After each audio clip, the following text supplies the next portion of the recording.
Hello everyone. बेटा ये हमारी फोर्थ चैप्टर की सेकंड लास्ट वीडियो है। ठीक है, इसके बाद दो और फाइलम्स पढ़ेंगे हम लोग, दो और क्लासेस पढ़ेंगे टेट्रापोड्स की, तो हमारा ये चैप्टर ख़त्म हो जाएगा। ठीक है, फिर इसमें से हम लोग एमसीक्यूज़ करेंगे, कुछ बोर्ड के क्वेश्चंस आप लोगों से करवाए जाएंगे। अब देखिए इसमें जैसे हमने दिन को पढ़ा भी था ये क्या कह रहा है, ये कह रहा है कि एम्फीबियंस क्या है, क्लास है।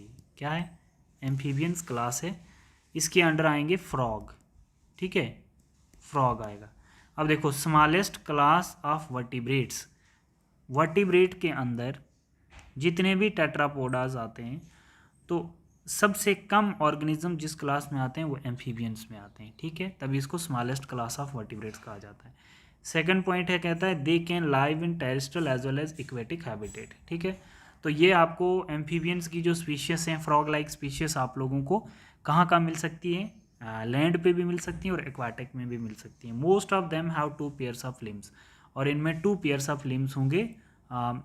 ऐसे होंगे इसमें 2 पेयर्स ऑफ लिम्स, एक पेयर ये हो गया, एक पेयर ये हो गया, राइट। फिर उसके बाद कहता है लिम्बलेस एम्फीबियंस भी होते हैं। इथियोपस जो होता है ये लिम्बलेस एम्फीबियंस कहलाता है। Body is divided into head and trunk, इसको रहने दो, याद रहेगा तो कर लेना। इसकी बॉडी 2 पार्ट में डिवाइड होती है।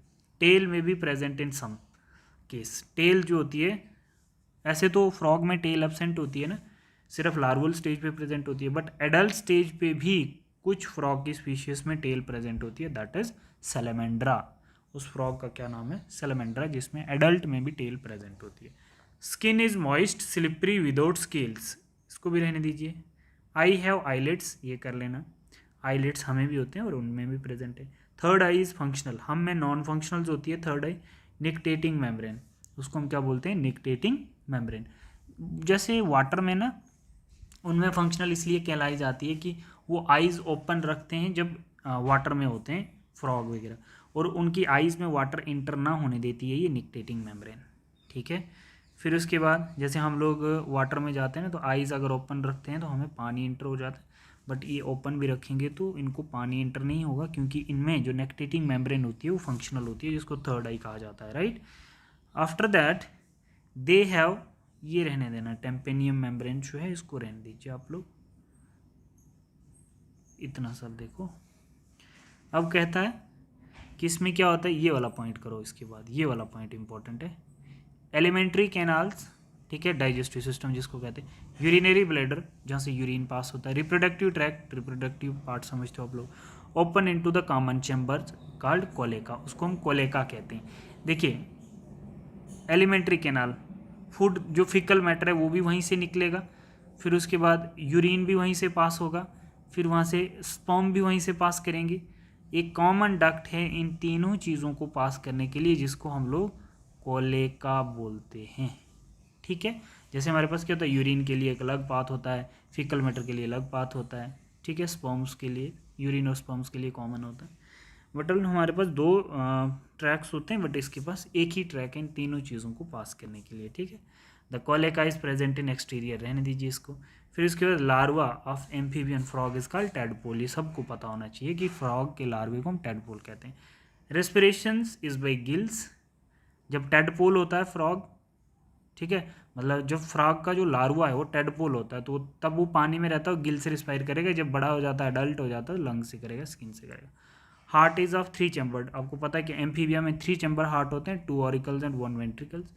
कोल्ड ब्लडेड एनिमल्स, बच्चे मैंने समझाया था आप लोगों को क्लास में कि जैसे भी मान के चलो कि अभी टेम्परेचर कैसा है, काफ़ी गर्म है, तो फ्रॉग क्या कर लेगा, इस गर्म टेम्परेचर के अकॉर्डिंग ही मतलब अपनी बॉडी का टेम्परेचर मेंटेन कर लेगा। ठीक है, ऐसे ऑर्गेनिजम्स जो सराउंडिंग इन्वायरमेंट के अकॉर्डिंगली अपनी बॉडी का टेम्परेचर मेंटेन कर देते हैं, तो उसको कोल्ड ब्लडेड एनिमल्स कहा जाता है। अब इनके पास ऐसा फैन कूलर तो नहीं है ना कि जिससे मतलब आराम से रहेंगे, अपनी बॉडी का जो इंटरनल मैकेनिज्म है वो चेंज कर देते हैं according to the surrounding environment. ठीक है, उसको कोल्ड ब्लडेड कहते हैं, और वार्म ब्लडेड में हम लोग आते हैं। ठीक है, अच्छा, sex are separate, fertilization external, they are oviparous, ये आप लोगों को कॉन्सेप्ट पता है। ठीक,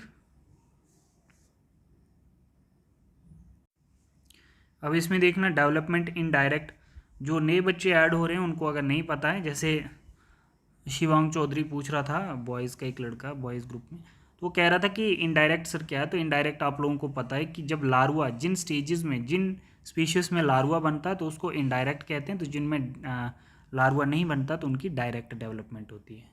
डेवलपमेंट दो टाइप्स की होती है, एक इनडायरेक्ट और एक डायरेक्ट। फ्रॉग में इनडायरेक्ट है, मतलब इनमें लार्वा बनेगा, और हमारे केस में डायरेक्ट डेवलपमेंट होती है। इट मीन्स कि हमारे में लार्वा नहीं बनता है, ठीक है। इसका मतलब ये है कि लार्वा में मॉडिफिकेशन आती है, वो अडल्ट बन जाता है, बट हमारे केस में ऐसा कुछ नहीं है, सिर्फ ग्रोथ होगी और हम एडल्ट बन जाएंगे, मॉडिफिकेशन कुछ नहीं होगी। क्रेनियल नर्व्स 10 पेयर होता है फ्रॉग में, और हमारे में 12 पेयर क्रेनियल कैपेसिटी या ब्रेन्स होता है, ठीक है। इसकी ब्रेन की कैपेसिटी 10 पेयर्स होती है, विच conduct nerve conduct message to the brain with the help of 10 pairs, right? Amphibian larva with lateral line system, रहने देना इसको आप लोग। बट एम्फीबियन लार्वा में क्या होता है, लेटरल लाइन सिस्टम होता है, जो फिशेज में डेवलप होता है। लेटरल लाइन सिस्टम किस में डेवलप होता है, फिशेज में। तो लार्वा भी जब वाटर में होता है तो उसमें लेटरल लाइन सिस्टम डेवलप्ड होता है। जब एम्फीबियन में आ जाता है, मतलब इसमें अडल्ट में आ जाता है, तो तब वो एब्सेंट हो जाता है lateral line system. Exoskeleton is absent, most important याद रखना। एग्जाम्पल्स इसकी सभी बच्चे याद करेंगे, Rana टेग्रीना frog, बुफोटोड, हाइला green tree frog, salamander, ठीक है। आपको पता है कि सेलेमेंड्रा टेलफुल फ्रॉग कहा जाता है, इसको टेल प्रेजेंट होती है। इथियोपिस लिम्बलेस। तो ये सारी की सारी एग्जाम्पल्स आप लोगों को पता होनी चाहिए। एंड रैकोफोरस, रैकोफोरस मीन्स इसको हम बोलते हैं फ्लाइंग फ्रॉग। क्या बोलते हैं, फ्लाइंग फ्रॉग। तो ये सारी एग्जांपल आपकी नोटबुक पे मेंशन होनी चाहिए। तो this is all about your class amphibians. तो इसके बाद में आप लोगों को एक और क्लास रेप्टाइल क्लास पे वीडियो बना के सेंड करूँगा। सभी बच्चों को ये याद होनी चाहिए, और रेप्टाइल्स वीडियो भी आप लोगों को प्रिपेयर होनी चाहिए। इसके बाद में वो आपको सेंड करके भेजता हूँ।